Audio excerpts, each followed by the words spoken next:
When we discussed the supply and demand model earlier, we said, or at least should have said, that the supply curve represents price versus quantity supplied in a competitive market. So what exactly is a competitive market? As it turns out, a competitive market, also referred to as a perfectly competitive market, has three features. The first feature of a competitive market is that there are many buyers and sellers. In this way, we can think of competitive markets consisting of a whole bunch of small buyers and sellers in a relatively large pond.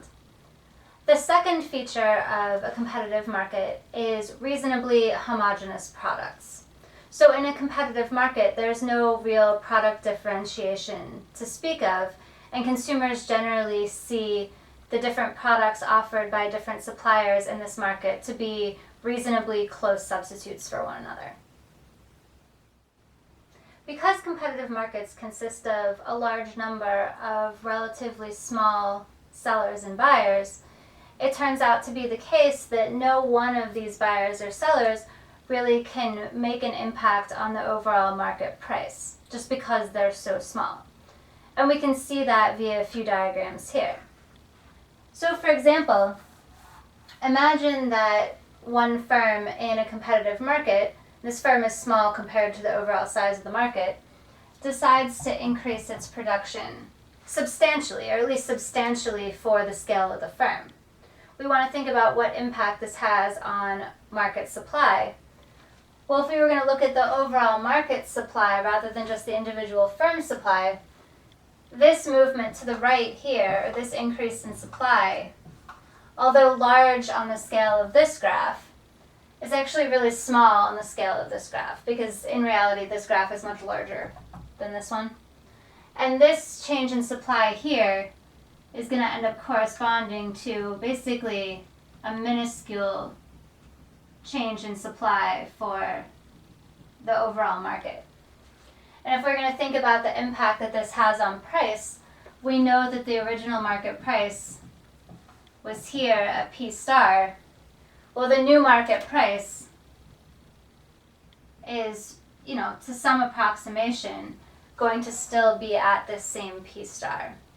So what looks like a large increase in supply for an individual firm, if that firm is really small compared to the market, turns out to basically be a negligible change in the overall market. As it turns out, an individual buyer in a competitive market also can't really affect any change in the market price.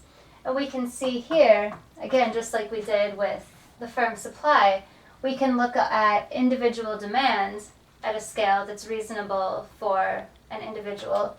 And we can tell that what looks like a large change in demand or a large increase in demand here actually corresponds to a very small and even negligible change in demand on the overall graph for market supply and demand.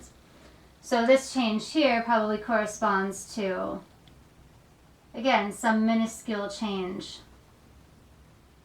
happening here. And again, we can see that the market price started at a point P star here, and now is changing by such a small amount that for all intents and purposes, it's reasonable to say that the increase in demand, while significant on an individual scale, is not particularly significant on a market scale, because if these were drawn next to each other and actually drawn to scale, this market demand graph would be a whole lot bigger than this individual demand graph here. So because of the fact that no single seller or buyer can significantly impact the market price via either their production decisions or their consumption decisions, it's reasonable that firms and customers don't have to think about what impact they're having on the market price when they're making their production and consumption decisions. In economic terms, we say that the producers and consumers in a competitive market are what are known as price takers, meaning that they just take the market prices given in all of their economic decisions. Being a price taker in a competitive market has specific implications both for individual firms and for individual consumers. From the perspective of a single firm, being in a competitive market means that the demand curve that this firm faces, at least on all the reasonable scales of production this firm could undertake, is effectively horizontal, or in economic terms, perfectly elastic. This is reasonable since because this firm is selling the same products as all the other firms, no one's ever going to be willing to pay more than the market price to this particular firm for its output. Similarly, because this company is so small, and we said that it can't really have an impact on the market price, we can see that the market is willing to buy up whatever output this firm decides to put out there.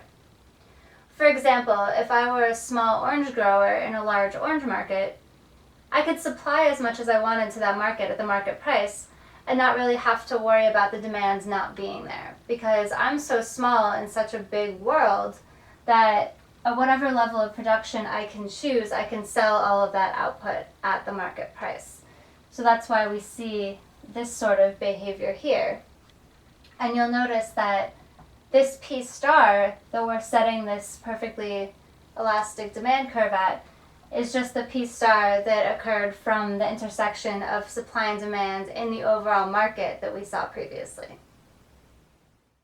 Similarly, an individual consumer in a competitive market effectively faces a perfectly elastic supply curve.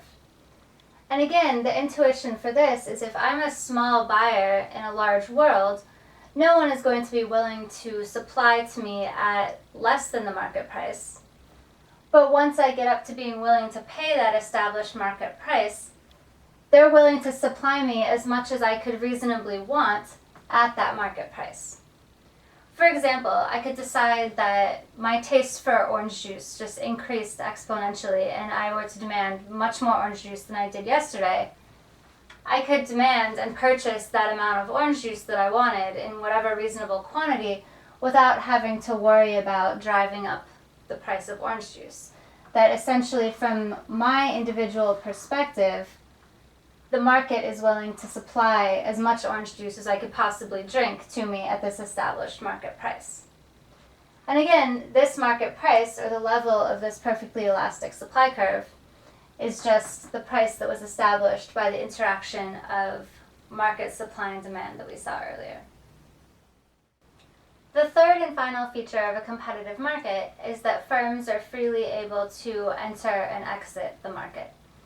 In other words, in a competitive market, there are no either natural or artificial barriers to entry that would prevent a firm from setting up shop and doing business in the market if the firm found it profitable to do so.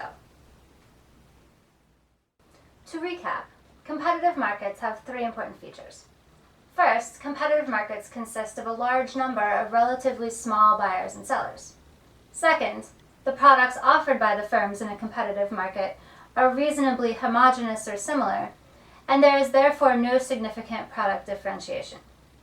Third, competitive markets allow firms to freely enter and exit as they choose. The first two of these features imply that buyers and sellers in competitive markets are price takers, and this fact is relevant in profit maximization decisions.